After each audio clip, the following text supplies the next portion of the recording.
The pump track. Rollers and berms used to gain speed without pedaling. And I've been lucky enough to have the nation's largest one built only a short drive away. Now, I am in no way the fastest pump track rider, but over the past few months, I have learned a lot. So, in today's video, I'm going to be teaching you guys how to ride a pump track.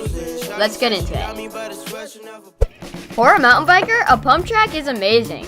Learning how to ride one can increase your trail speed dramatically by pumping downsides and railing berms. There are two main components of a pump track, rollers and berms. To generate speed, you use a technique called pumping. Pumping is honestly the most important part of riding a pump track. But how is it done? Let's start off with how to pump a roller. When riding a roller, the goal is to maintain speed on the face of it and to gain speed on the downside. Coming up to the roller, you need to get light on your bike and stand up straight.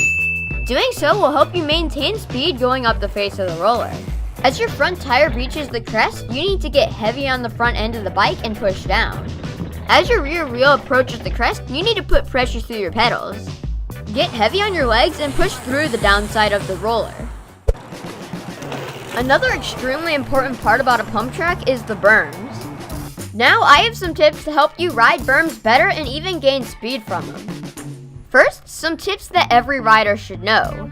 As you're riding through the berm, you need to look where you want to go, or looking through the berm as most people will call it. How high or low you ride the berm will depict your setup for the next feature. You can also pump a berm. To do this, imagine the berm as a valley.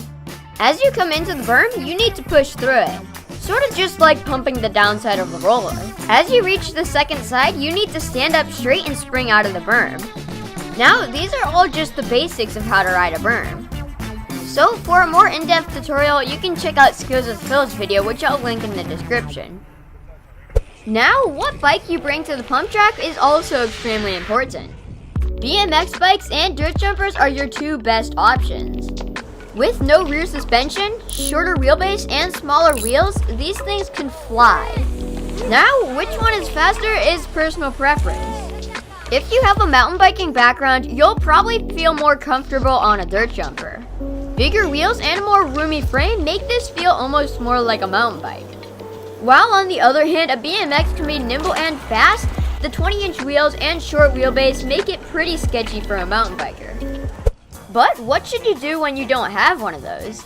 Can you still bring your full suspension mountain bike to the pump track?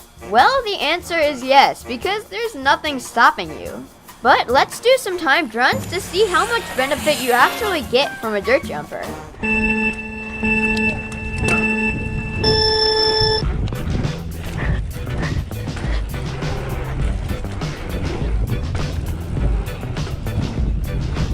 Ah!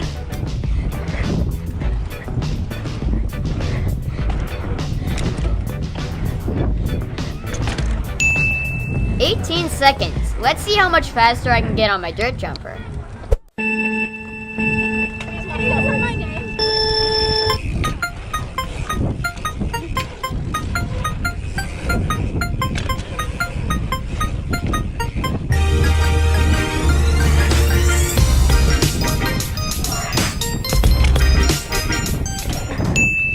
Only 2 seconds faster. But the big difference was that I had to work much harder to get my speed on my mountain bike, and I was much more exhausted by the end of that run. Once you start to go fast enough on the pump track, you'll notice that your wheels start to come off the ground. This is because the faster you go, the faster you have to react to keep up. Simple sections of rollers become tight and more technical to ride. One way you can maintain your speed through these sections is by manualing the rollers. Now, I'm no expert at this, so I'll just go through the basics. To initiate the manual, you need to get your weight down, back, and straighten out your arm. This part is all one motion and should flow smoothly. And just like pumping a roller normally, as your back tire gets to the downside, you need to push down with your legs and straighten them out.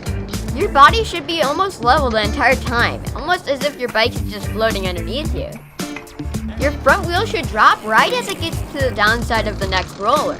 This should be a smooth motion to make it look good. All these motions combined make a fun and fast way to ride a pump track. Yes! One quick tip for mountain bikers wanting to ride an asphalt pump track is that this surface hurts a lot more than dirt. So do yourself a favor and pad up before you ride, because road rash hurts a lot. In summary, pump tracks are great for everybody. BMX riders, mountain bikers, and even kids on striders. And they can help grow your bike handling skills dramatically. So no matter who you are, get out to your local pump track and grow the love for the sport. And that pretty much sums up this video. I hope you found it helpful or at least entertaining. Also, huge shout out to Camden Funk for helping out with some of the demonstrations in this video. He's a new YouTuber, so head over to his channel and show him some love. Also, huge thanks to Eminent Cycles for supporting the channel. And for all your bike shop needs, you can head over to Take a Hike Shop. Or if you're not in the area, you can head over to takeahikeshop.com. But as always, you know what to do. Shred for life. Peace.